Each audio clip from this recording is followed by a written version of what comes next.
नमस्कार दोस्तों, आपका स्वागत है जीवन के सूत्र पर। आज हम बात करेंगे उन अनुभवों की जो आपके शरीर और आत्मा के बीच हो रहे गहरे परिवर्तन के संकेत हैं। क्या आपने कभी महसूस किया कि अचानक थकान, बेचैनी या ऊर्जा का उतार चढ़ाव सिर्फ साधारण थकान नहीं है? क्या आपके भीतर कोई हलचल हो रही है लेकिन आप उसे समझ नहीं पा रहे? अगर हाँ, तो आप अकेले नहीं हैं। ये डरने का समय नहीं है, बल्कि समझने और जागने का समय है। क्योंकि जब चेतना का स्तर बदलता है तो सबसे पहले शरीर प्रतिक्रिया देता है। आज हम उन 7 दिव्य शारीरिक संकेतों के बारे में जानेंगे जो बताते हैं कि आपकी आत्मा एक नई, गहरी और अर्थपूर्ण यात्रा के लिए तैयार हो रही है।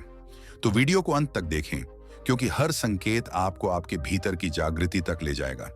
और अगर ये बातें आपके अनुभवों से जुड़ती हैं तो वीडियो को लाइक कीजिए और हमारे चैनल को सब्सक्राइब करके घंटी दबाइए, ताकि आप हर नई जागृति के संकेत को समय पर जान सकें। क्या आपने कभी सच में रुककर अपने शरीर को सुना है? सिर्फ कानों से नहीं, भीतर से। वो मौन भाषा जो शब्दों में नहीं बोलती लेकिन अस्तित्व में गूंजती है। जैसे शरीर कुछ कहना चाहता हो लेकिन आवाज नहीं बन पा रहा हो। कभी बिना वजह थकान उतर आती है, काम ज्यादा नहीं किया, नींद भी पूरी ली, फिर भी शरीर भारी लगता है, जैसे भीतर कोई पुराना बोझ हिल रहा हो।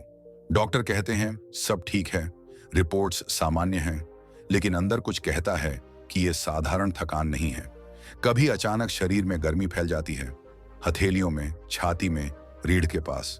मौसम ठंडा है, बुखार नहीं है, फिर भी भीतर से ताप उठता है। और कभी इसके बिल्कुल उलट, एक अजीब सी शीतलता, जैसे किसी ने भीतर ठंडा जल छिड़क दिया हो। और कभी कभी बिना किसी बाहरी कारण के एक बेचैनी घेर लेती है।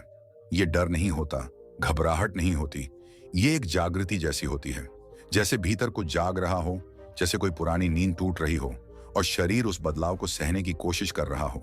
अगर आपने ये अनुभव किए हैं तो सबसे पहली बात, खुद को बीमार मत समझिए, खुद को कमजोर मत मानिए, और सबसे जरूरी, ये मत सोचिए कि आप अकेले हैं।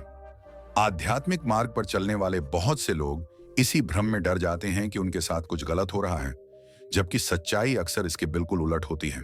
जब किसी आत्मा को किसी विशेष यात्रा के लिए तैयार किया जाता है तो कोई आवाज नहीं आती, कोई घोषणा नहीं होती, कोई चमत्कार का तमाशा नहीं होता। परिवर्तन चुपचाप होता है, भीतर होता है, शरीर के मंदिर से शुरू होता है। क्योंकि शरीर पहला माध्यम है। शरीर सबसे ईमानदार दर्पण है।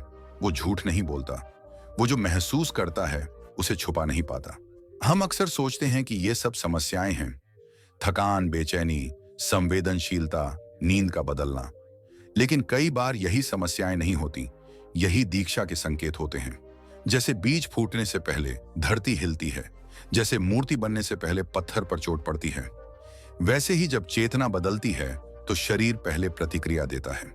आज की ये बात डर पैदा करने के लिए नहीं है, ये आपको ये याद दिलाने के लिए है कि शायद आप टूट नहीं रहे, शायद आप बदल रहे हैं, शायद आप बिखर नहीं रहे, शायद आप रूपांतरित हो रहे हैं। जब शरीर में बिना कारण ऊष्मा या शीतलता आती है तो उसे बीमारी समझ लिया जाता है। लेकिन कई बार वो रोग नहीं होती, वो ऊर्जा होती है। वो एक आंतरिक अग्नि होती है जो पुराने बोझ को जलाने आती है।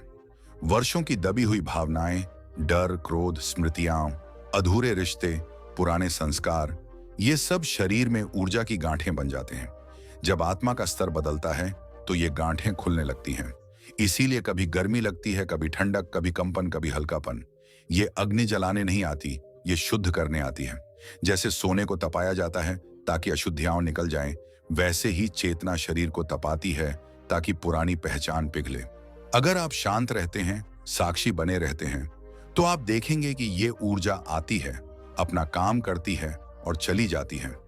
ये संकेत है कि आपका शरीर अब सिर्फ मांस और हड्डी नहीं रहा, वो धीरे धीरे एक संवेदनशील यंत्र बन रहा है जो सूक्ष्म ऊर्जा को ग्रहण कर सकता है। कभी ऐसा होता है कि बिना किसी भारी काम के शरीर थका हुआ लगता है, नींद लेने के बाद भी थकान पूरी नहीं जाती। फिर उसी दिन अचानक एक अजीब सी जागृति आती है, ऊर्जा, स्पष्टता, हल्कापन। ये उतार चढ़ाव डरावने लगते हैं, लेकिन ये बीमारी नहीं है, ये ऊर्जा प्रणाली का पुनर्गठन है। पुरानी ऊर्जा निकल रही है, नई ऊर्जा प्रवेश कर रही है। जैसे पुराने घर की वायरिंग बदली जाती है, कुछ समय अंधेरा होता है असहजता होती है, लेकिन अंत में पूरा सिस्टम अधिक शक्तिशाली बन जाता है। अगर आपकी थकान साधारण श्रम की थकान से अलग है, तो समझिए ये विनाश नहीं है, रूपांतरण है। धीरे धीरे संवेदनशीलता बढ़ने लगती है, शोर चुभने लगता है, भीड़ भारी लगने लगती है। कुछ लोगों के पास बैठते ही मन थक जाता है और कुछ लोगों के साथ बिना बोले ही शांति मिलती है।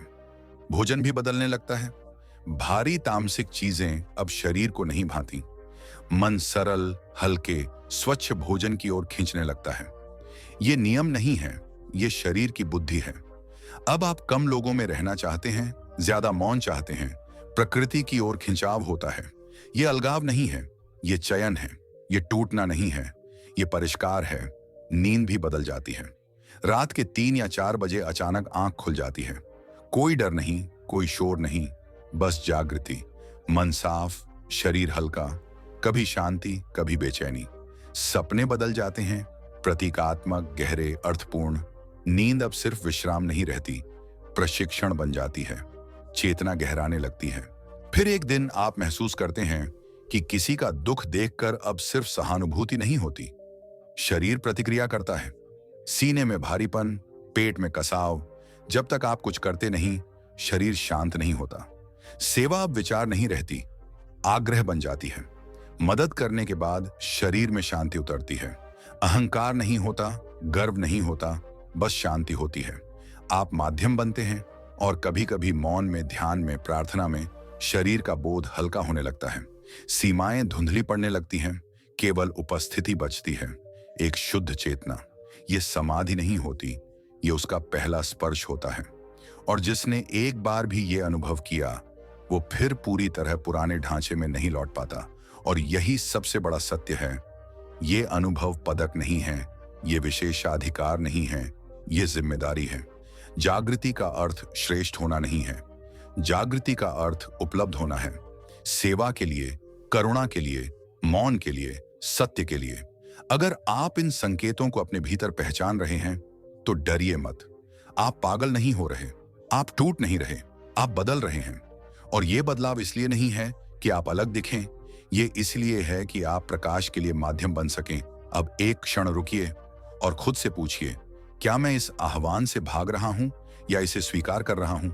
अगर स्वीकार कर रहे हैं, तो भीतर ही भीतर एक वाक्य कहिए, मैं तैयार हूं। किसी को बताने की जरूरत नहीं, दिखाने की जरूरत नहीं, प्रचार की जरूरत नहीं, बस भीतर की सहमति काफी है। क्योंकि जब ईश्वर चुनते हैं, तो वो शोर नहीं करते, वो धीरे धीरे आपके माध्यम से जीने लगते हैं। और वही असली जागृति है। धन्यवाद।